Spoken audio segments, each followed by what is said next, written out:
Hello, and welcome to episode 28 of the Sarah Seams podcast. My name is Sarah. I'm coming to you from Columbus, Ohio, where I live with my partner Troy and our cats Alex and Moo. It is Thursday. What day is it? April 4th in the evening. Just finished up work, and I wanted to hop on and share all my crafty stuff with you because it's been about 2.5 weeks at this point, and I have a lot to share as usual. So seems like I'm always gonna have a lot to share. So we are gonna jump right in. You can find all of my social media information as well as links to all the patterns and everything that I'll be talking about in today's video in the description box below. And I have lots of knitting to share with you today, some sewing, a couple of sewn items I've recently made, as well as an embroidery project. And at the end, I'll have a couple of acquisitions and just like a little bit of life chat. So let's dive in. I have 6 finished objects to share with you today. The first one is what I am wearing. So this is the Wakery dress by Muna and Broad. I'll put a little video in of me wearing it so you can see. This is my first time making a Muna and Broad pattern, but I've been really interested in their work for a long time. They are a plus size pattern company with a very, very wide size range. And I have to say, I'm so happy with how this turned out. So I had this beautiful blue linen that I purchased from Matchy Matchy Sewing Club. And I knew I wanted it to be this kind of like gathered skirt, half button up top with a collar. And I really like wearing it all the way buttoned up as well. I guess I can just button it so you can see. Or just with that top button open. But yeah, so that's what it looks like all the way buttoned up. Really cute. Or today I was feeling a little more casual, just go one button open. But the fabric's beautiful, the pattern is beautiful, it fits great. I just chose my size based on the recommendation and made it. Just kind of went for it, didn't make a muslin or anything. And I'm really so happy with how it turned out. I've been wearing it quite a bit already. I made size C. And like I said, the pattern comes in a really wide size range, and if your size is not available at the upper end of their size range and you reach out to them, they will draft it for you. So that's awesome, but as I said, it's a huge size range to begin with. So this made me feel really good about their patterns, and I would definitely be willing to try some more of them in the future. Next up is another fun recent sewing project. I have it here on a hanger, but I will also put a video in while I'm talking. So if you've been watching the podcast, you will have seen that in February we went to a fancy black tie wedding in New York City, and for that I made the bow patchwork dress by Roberts Wood Studio. And I loved making it so much, and I love how it looks, but that is like a fancy dress that I won't get to wear very often. So I wanted to make another of their bow patchwork patterns, and I made the shirt.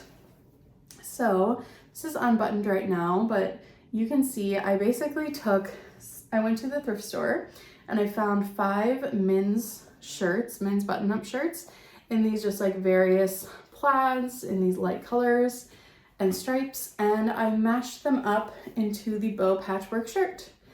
The back is really cute. This bow here has a pleat built in, so the fit is like very oversized and cozy. It has really nice details. There's a nice button at the cuff. Looks like I've got some threads I need to trim there. Has a really beautiful collar, but my favorite detail of this shirt is the placket. So this is the side with the buttonholes. As you can see, there is a placket here. Normally, you would have a line of stitching on the outside, right along here, to stitch the placket down. But so as not to disturb the patchwork, instead of stitching that line down here, you just duplicate stitch in the ditch across where the patchwork lines are. So on the inside, that secures the placket down. As you can see, it's on the inside, it's not like 100% secured, but it is secured by the buttonholes, and it is secured across the patchwork so that on the front, you just have this like perfectly clean placket and your patchwork design is not disturbed by that line of stitching, which is just a really nice, thoughtful detail. So yes, I'll put a little video in here of me wearing it if I have not done that already. But it's a really fun design. I really enjoyed making it. I want to make more of their patchwork items. They're just really, really fun to make. One thing I will say is that you have to buy the patterns by individual size, and even then the patterns are more on the more expensive end. So I made the size 20 for the shirt, and that's the only size you get, which is a bit of a downside to these patterns, because if your size would change or fluctuate, you would have to buy another size in the pattern. And I want to say they're like $16 to $20 per size. So they're not cheap, but you can really see the amount of work that goes into drafting these patterns. And I do understand why the price is that way. Just something to note. So yes, that was a fun recent sewing project as well. Okay, moving on to knitting. I have two very cute, very tiny finished objects to share with you. So I kind of just got it in my head randomly that I wanted to knit tiny versions of my cats. So maybe I'll put a picture in here of Alex and Moo so you can see what they look like. One is gray and the other is white and black, hence Moo, he looks like a cow. So I went searching for a tiny cat pattern and I ended up finding one by Mochi Mochi Land, which is the same designer as the little tiny polar bear that I knit for my sister for Christmas.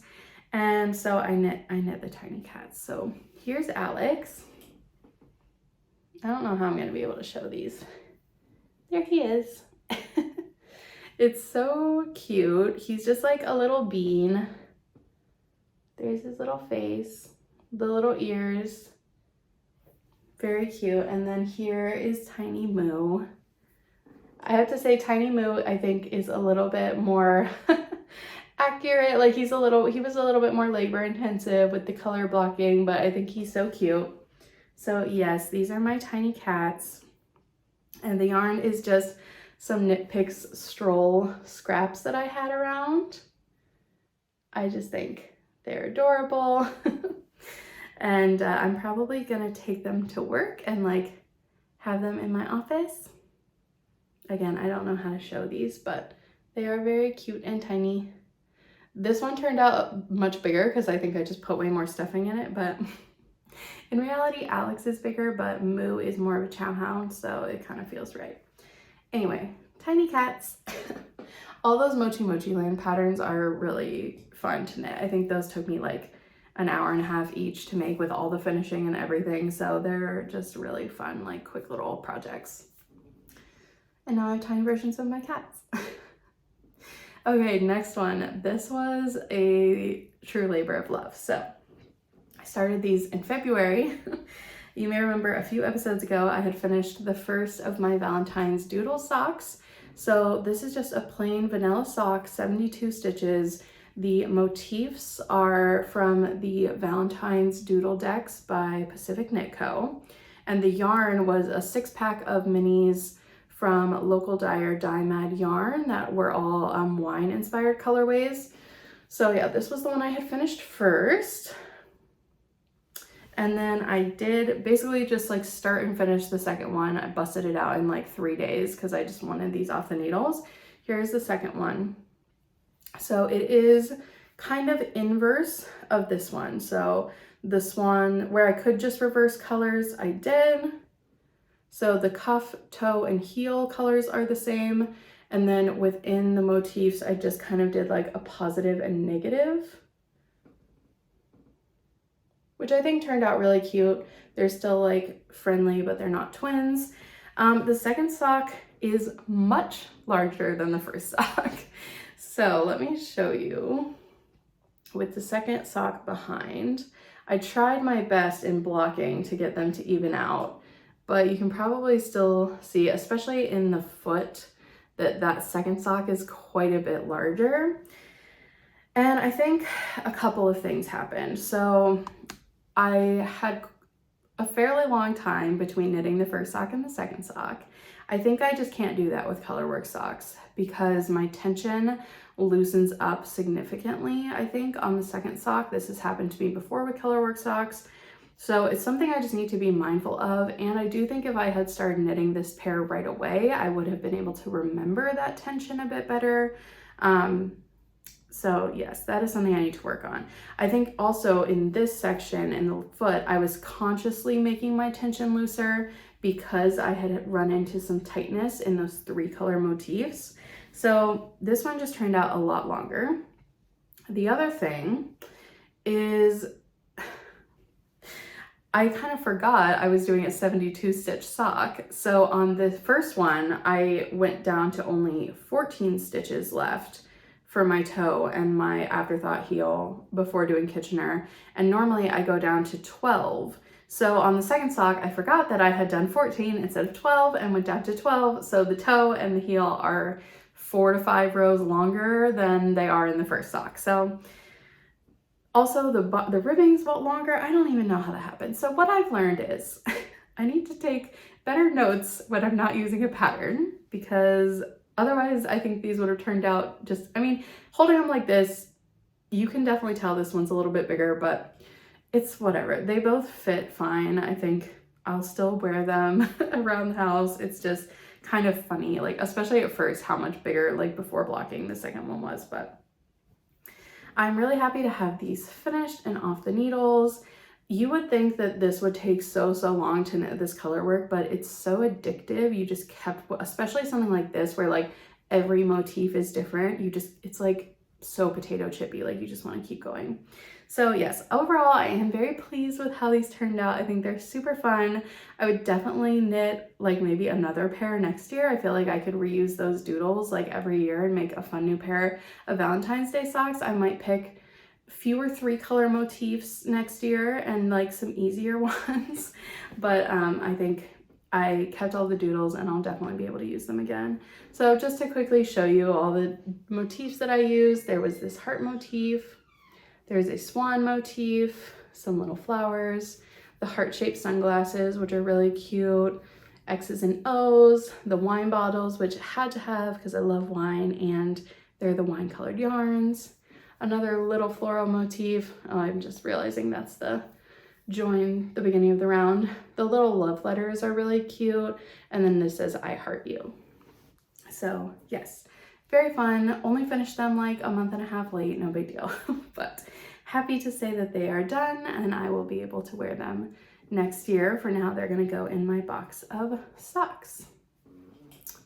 All right, next up is my summer souffle tee. So I think I had just started this on the last podcast. It was pretty quick, but it was not as quick as I thought it would be. I just got through it because I got really hyper fixated on it because I was playing Yarn Chicken. And I don't know about you, but for me, when I'm playing really intense Yarn Chicken, it's like I have to finish it because I have to know if I'm going to be able to finish it or not, because otherwise it like bothers me. I can't stop thinking about it, like, oh my god, am I going to have enough to finish that yarn? So I just kind of sat down and finished it. So here is my summer souffle. And again, I will put a little video in here of me wearing it so you can see, and then I'll show it better again. So the yarn is by Busy Peach. It is their 100% Pima cotton, DK weight. The color is Bilberry. It's hand dyed. I had 3 skeins of this that I got in a D-stash last year or the year before, and 2 of them were the same shade of blue and one of them was quite a bit darker. And I had reached out to Busy Peach on Instagram and also emailed them through their website about inquiring if they had any more or were able to dye any more. And unfortunately, they never got back to me. So it is what it is. But I had these 3 skeins and I had cast on a different project with it before. I didn't have enough yarn. So I knew I wanted to do something like this, and it really would have been better if I had 1 more skein, but I was able to make it work with 3.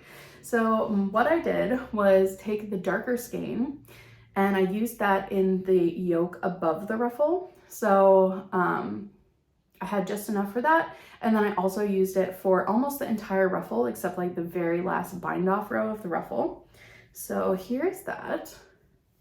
And you can definitely tell like this section is darker than this section. But I think with that ruffle almost acting as like a natural barrier, it looks good. I think when I'm wearing it, it looks like intentional. The ruffle is really fun. That's kind of the last thing you do. It's a pretty intense ruffle. It kind of reminded me of those summer girl socks that I made last year with the picked up ruffle at the end, where you have like, I mean, in this top, you have probably like 12 to 1300 stitches in this ruffle when you're binding off. So it took a while to bind off, but I think the effect is totally worth it. Like it looks amazing. I have just enough body on here. I do think you can kind of tell like between this first skein here and the second skein of the lighter blue, but I don't think it's that obvious. I did have to shorten the sleeves quite a bit, by like 4 inches, I think. It calls for almost like an elbow length sleeve, but I knew I was not gonna have enough yarn for that, so I did shorten them quite a bit. I think I knit about 1 inch after picking up and then did the ribbing. And I really like the length. It's a perfect like summer tee length. What else? Oh, I did, so the pattern calls for, I think it calls for make one increases in the yoke, and I did lifted increases instead. So everywhere it called for a make one left, I did a lifted increase. And you can definitely still see them. I don't know if it really helped that much, but I just find them a little bit easier to keep track of. It is just long enough to be like cropped and like worn with skirts, but it is at least wearable, and the yarn is beautiful. It drapes beautifully. It's so soft, and I'm just happy to be able to wear this now and have a finished garment out of it. I'm trying to think if there was anything else. Oh, it is around, oh, there was a spider. Is it on me? Okay, I think we're good. That was scary. Sorry, it was just a little tiny one, but yuck. Okay, it's a round yoke. Back to what we were talking about. This is a round yoke. So I think that makes the length even a little bit harder because I really had to kind of stretch those side seams when I was blocking it. But yeah, I'm realizing I like the way that a round yoke fits me here. I tend to struggle with the shape of the hem being rounded as well, but if I'm able to kind of straighten it out in blocking, I am finding that I do like that fit on me. So just something to note. I'm sure I will be getting a lot of wear out of this summer, and I'm really happy with how it turned out. Kind of makes me want to knit like her bulky souffle or one of the sweater weight versions. Sorry, I'm so like paranoid about the spider now. Okay, sorry, we're back. I'm not freaking out about the spider. Everything's fine. We're gonna move on to whips now, of which I have 7.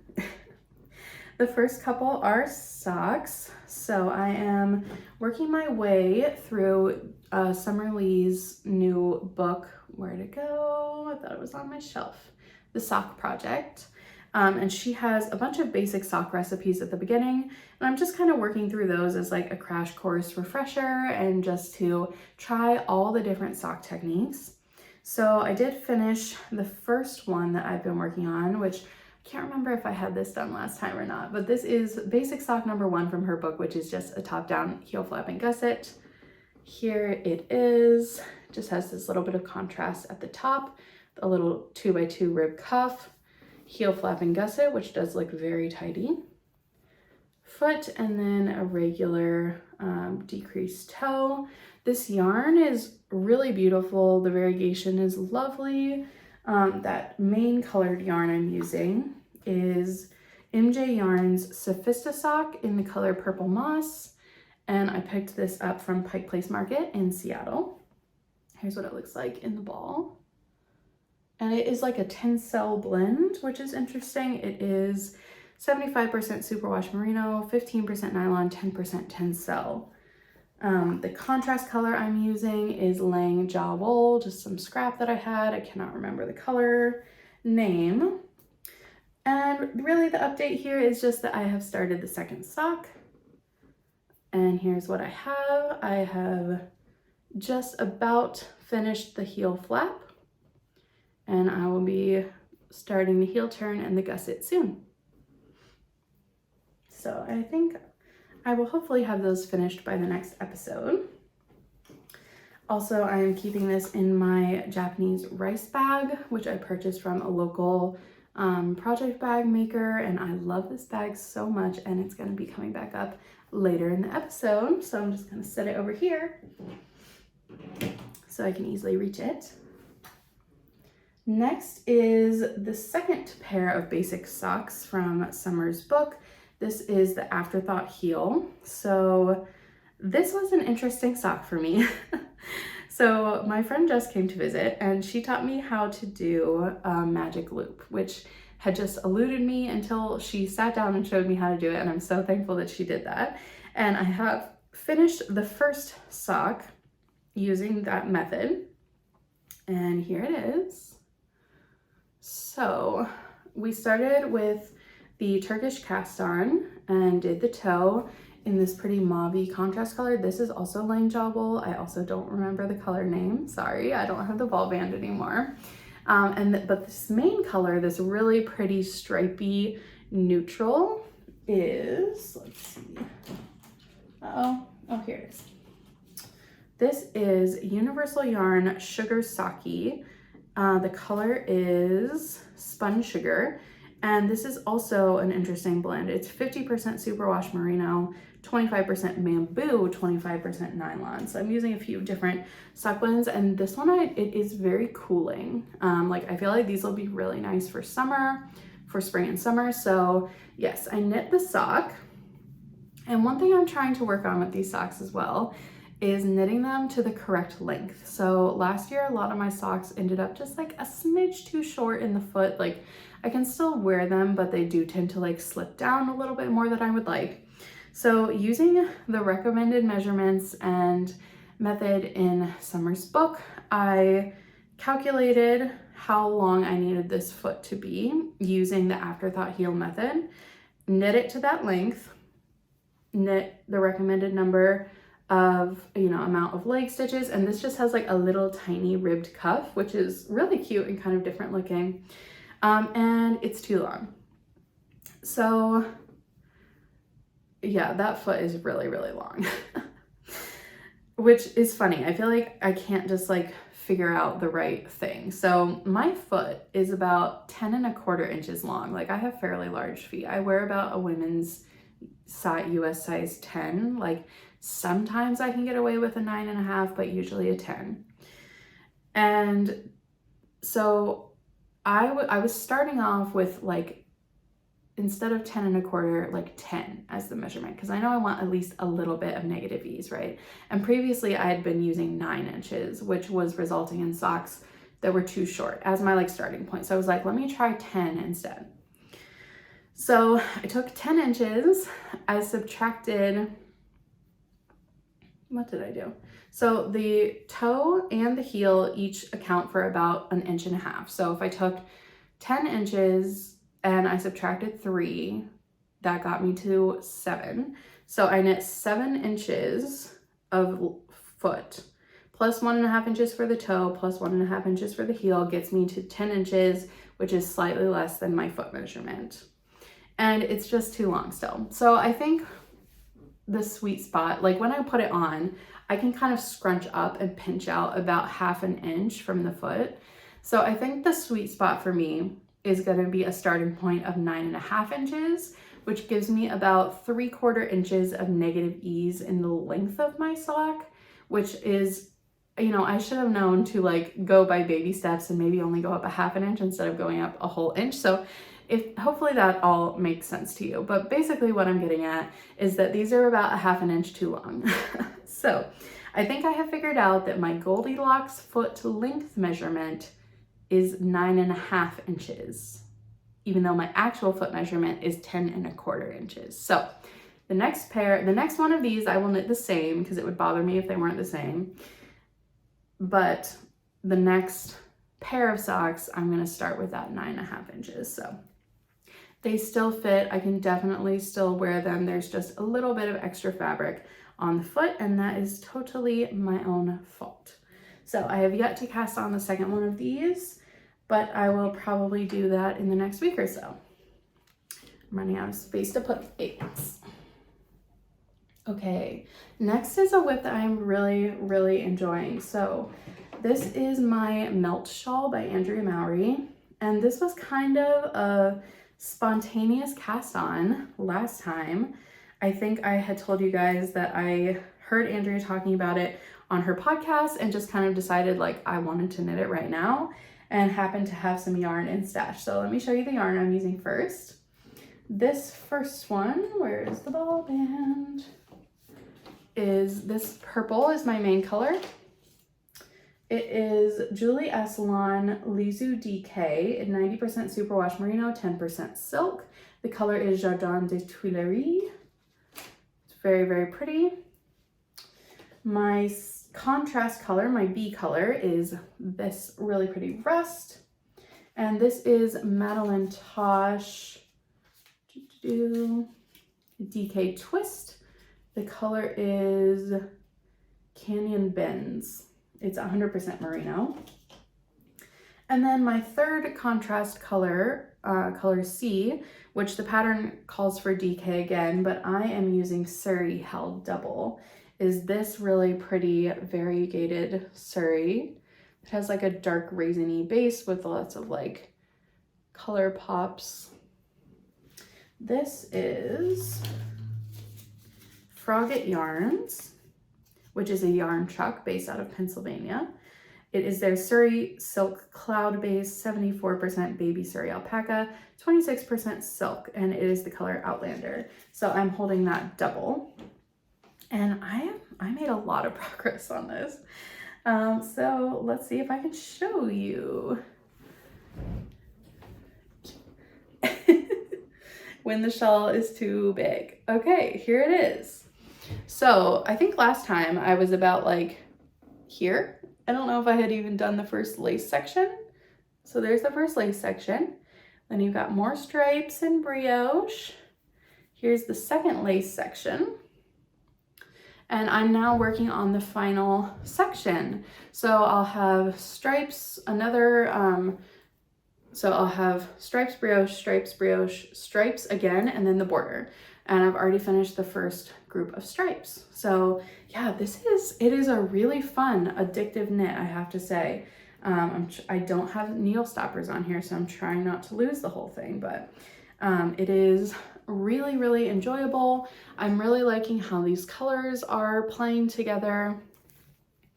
I've been weaving in my ends as I go, just kind of carrying them up the I-cord. So each time I've finished a section, I have just woven in the ends. So the back looks, you know, just as nice as the front.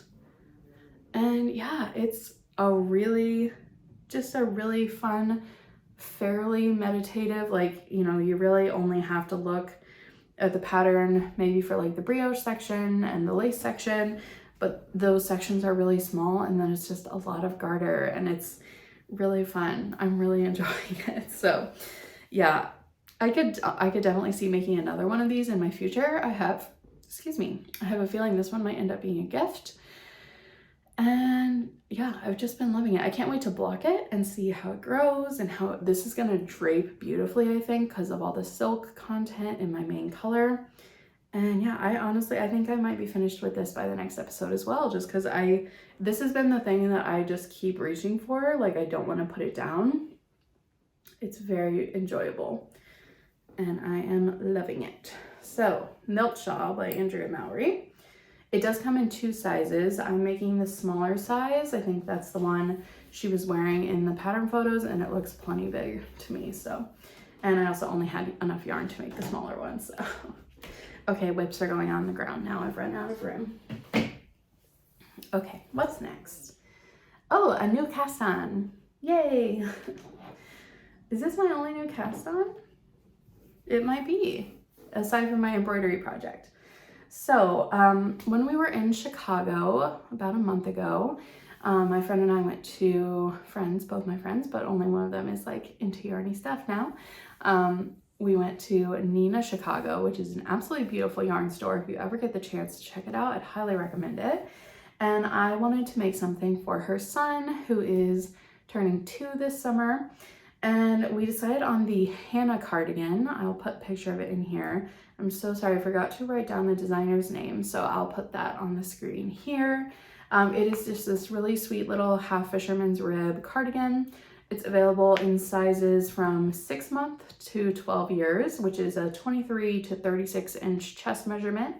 I'm making the size 2 to 3 years, which is the 28 inch chest measurement.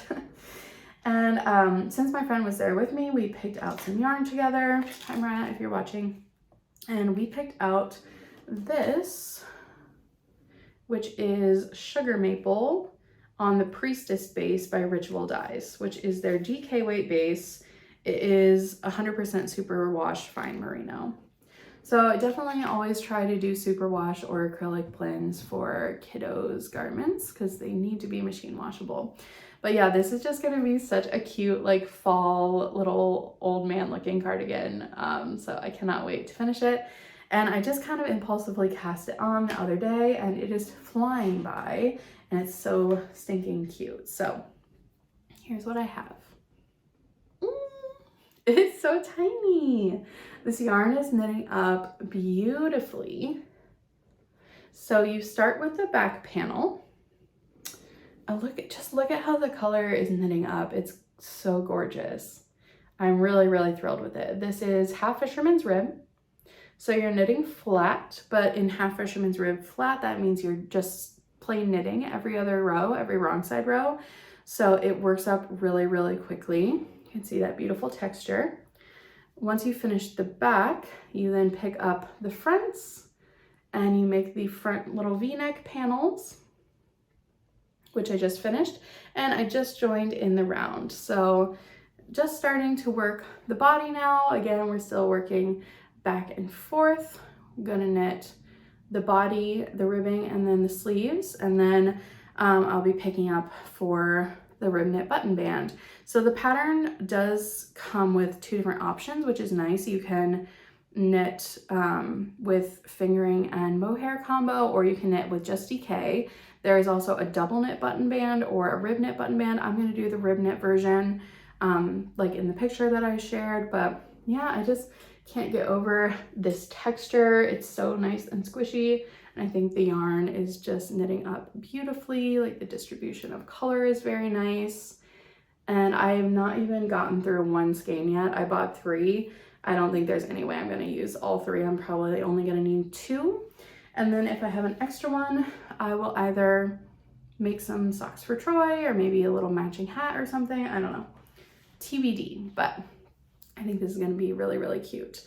The one thing I will say about this yarn is it's crocking a bit on my hands. So as I'm working with it, it's turning my fingers a bit yellow, some of the dye is coming off. And that is a little bit concerning. I know that that can happen with like heavily hand-dyed yarns, especially with like reds and blacks.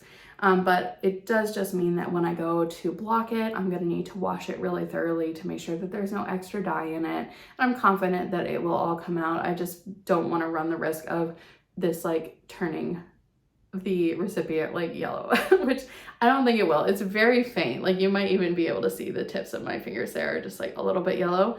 And that's not from just handling it, that's from like working on it earlier today. But yeah, just something to point out that something about the dye on this colorway is rubbing off a teensy bit. So, but I've really been enjoying that. Like I said, I did most of that progress in the past couple of days, not even really working on it very much. So for being all over half fisherman's rib, it's knitting up really quickly.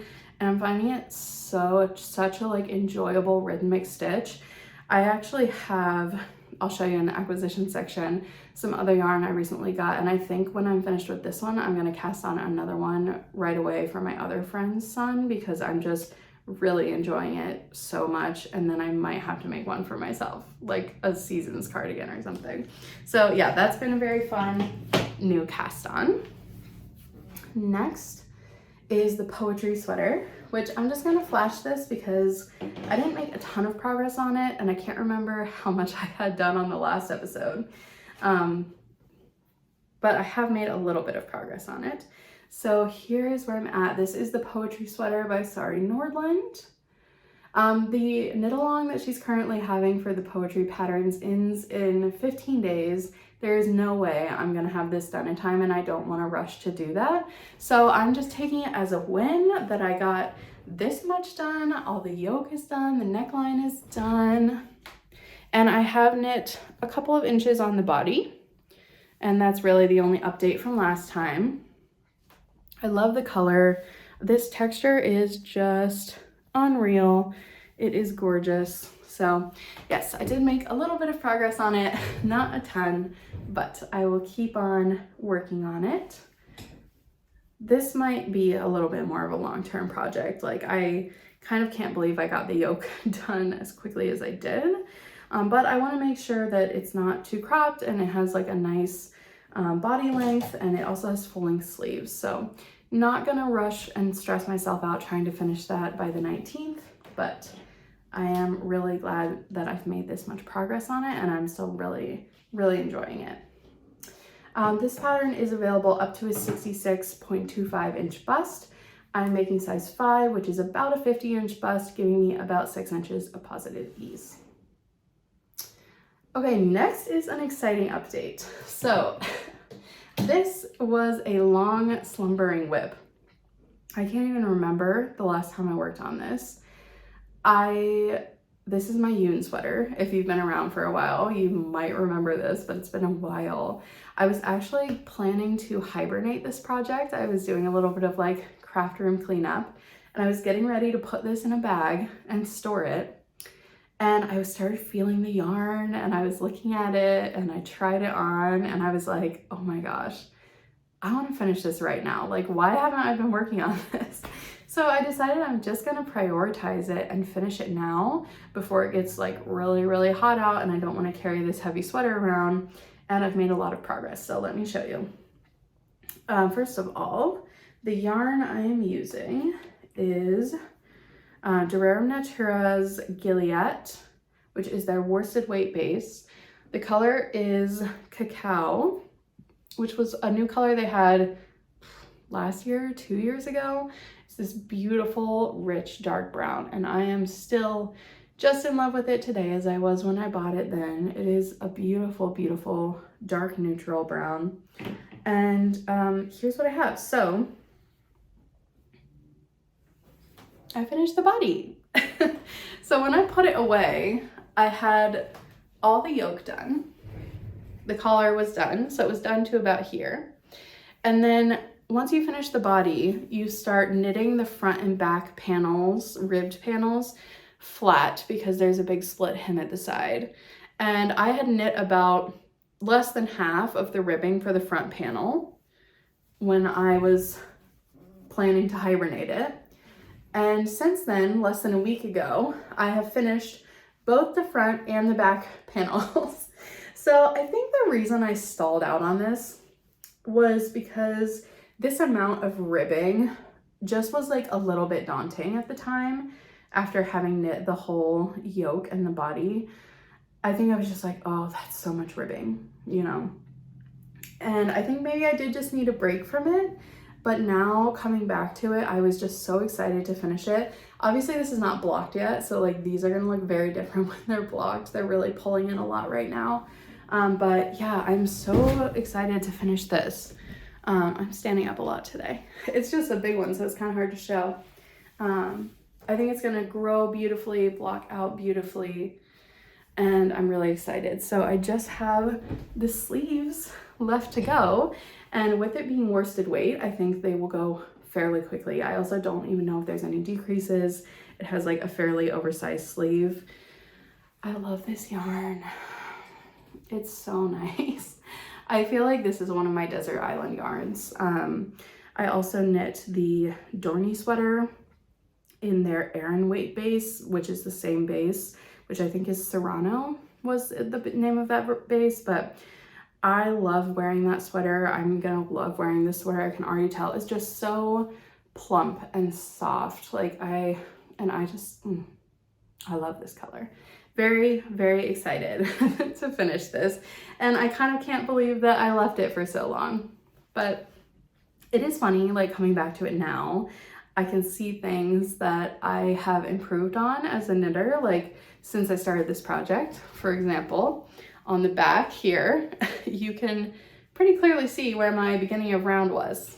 Right here, there's just a little bit of laddering, which doesn't bother me. It's on the back. After blocking, it won't be that noticeable, but it's just little things like that where I can tell that, you know, my technique has really improved over the past couple of years, which is nice to see. But I'm gonna keep working on this, and I'm hoping to have it done by the next time I record, because I want to get some more wear out of it, maybe once or twice before it gets really hot here.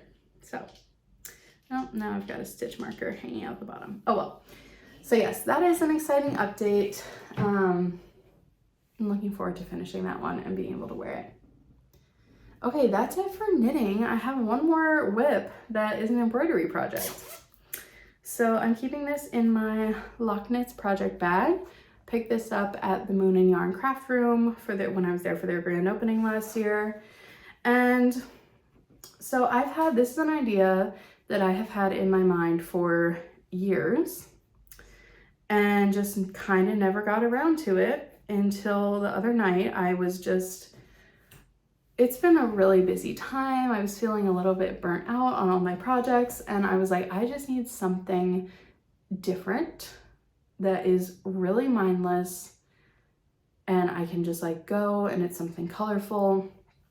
So how do I want to show you this? So I showed you this bag that I love, and what I am making is going to be one of these bags, which is basically just made with 5 fabric squares. So the sides are all square, the bottom is square, the lining is the same, and then you make like the drawstring.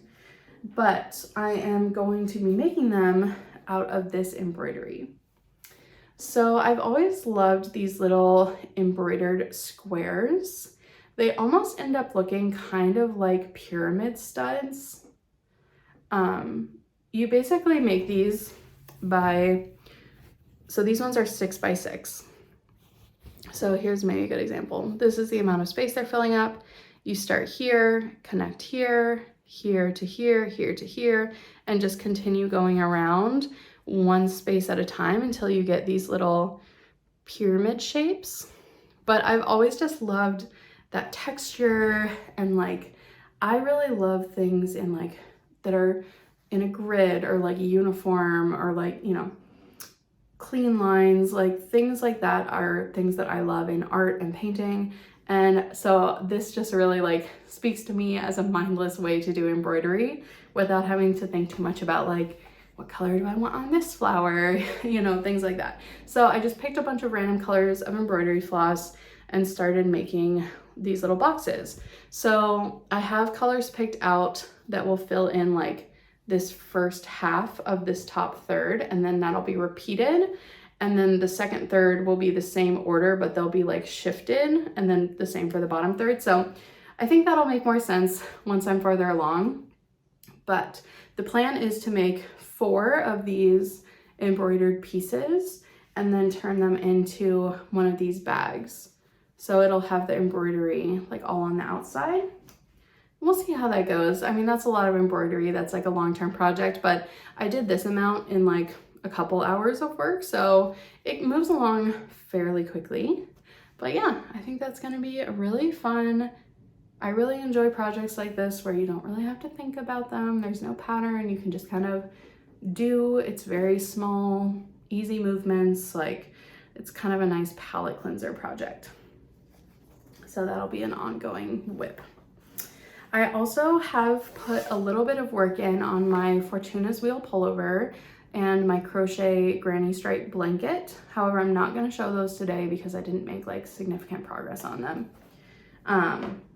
I'll probably try and show the Fortuna's Wheel on the next episode and get a little bit more progress done on it. So that's it for whips. Let me pause here and grab some acquisitions. Okay, so recently I shopped. Oh, sorry, I just kicked the camera.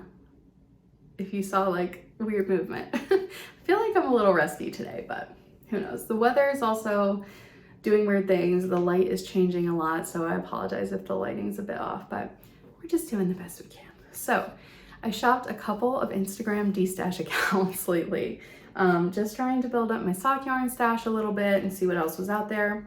So I mentioned possibly making a second Hannah cardigan for my other friend's son, and the yarn that I bought to make that was this nice blue, which is very similar to the color that I'm wearing.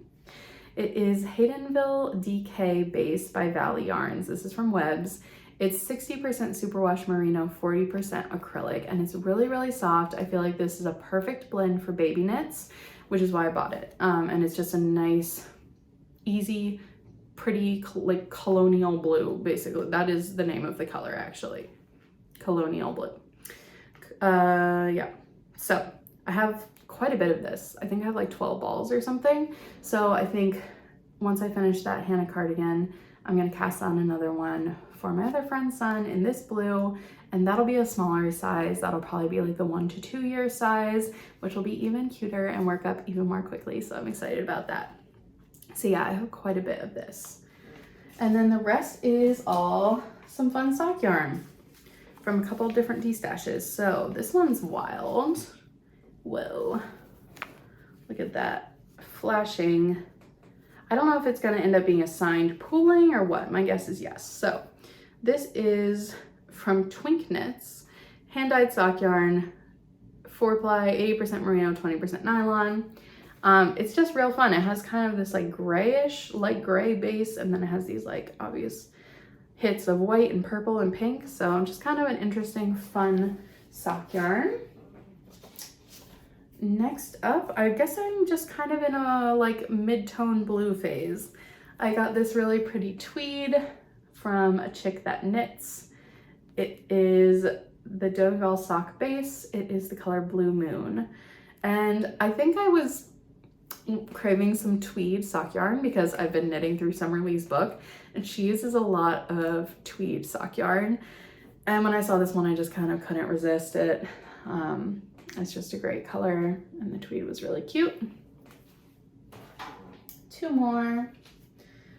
This is probably my favorite one that I got. This is from Threadhead Knits. It's their classic sock, and the color is Pop Rocks. Very fun. Look at that. Look at those speckles. It's like a kind of a periwinkle base, and then it has these really pretty rainbowy speckles. Yeah, this one's definitely my favorite. And last but not least, I picked this up because I thought this could be another contender for my summer sock knit along bundle that I'm putting together for Sorry Nordland's knit along this summer. I'm sorry I don't have the other 3 here to show you right now, but I'm sure I'll have to do a poll before that starts to decide which ones I'm going to use. It is this beautiful variegated skein from Ken Yarn, which I think is no longer dyeing, which is unfortunate, but the color is called Ugly Stepsister, which I just realized. It's their Aurora fingering. It is 80% superwash merino, 20% nylon, and it is really beautiful. It has all those like warm berry tones in it. The only thing that might stop me from using this with my other yarns that I've already set aside for this is that it has this flash of blue, and that is not in any of the other colors that I've set aside. So if I don't end up using it for the summer sock knit along, just a beautiful skein on its own, and it'll be beautiful socks. So yes, those are my acquisitions. The other thing I bought, which isn't necessarily knitting related, but it kind of is that I got a walking pad. So I was totally influenced by all of the Instagram girlies with their walking pads, and I love it, I have to say. It's in this room. I've been keeping it in here. It's actually normally right where I'm sitting. Right now it's stored behind the filing cabinet here, and it's very easy to move around. It's very portable. It is great. I got one that's slightly bigger so I don't feel at risk of like walking off the edge or anything, but I'm learning how to knit and walk. You know, if I'm like time that I could be working out, I always wish I was knitting instead. So now I'm trying to merge those things together and walk and knit at the same time, and it's been going really well, and I'm really enjoying it. So I will link the one down below that I bought but there are a ton of different options. I would say if you're interested, just do your research about like the weight limit, the speeds that they go, because it varies widely. Some of them have really low weight limits. Some of them don't go very fast at all. Like the one that I got, you could run on, it has a bar that comes up. So there's lots of different options, but yeah, it's been really nice. And I can just kind of work out in here where I like to hang out anyway, and learning to knit and walk at the same time. I can watch a knitting podcast. It's been a good time. So I've been enjoying that. As far as chatty things, I feel like it's been a kind of a crazy couple of weeks. We just had a lot going on between like work and social life, and the weather's been really, really wild. We've had a lot of like tornado warnings and like sirens. I don't know. It's just been crazy. Like yesterday, for example, it was like sunny and 50 degrees in the morning. And then in the afternoon, it was hailing. We were getting like humongous hail, and then it was like freezing and miserable the rest of the night. So it's just been weird. It's kind of like a cliche here that the weather changes every 15 minutes. I don't feel like it's normally like that applicable, but lately that is how it's been feeling. Like on Tuesday night, we had to cancel craft night because the storms. We were like expecting another round of like tornadoes, and it ended up raining for like 15 minutes and nothing happened. So it's just been like really weird with the weather like disrupting our regular life.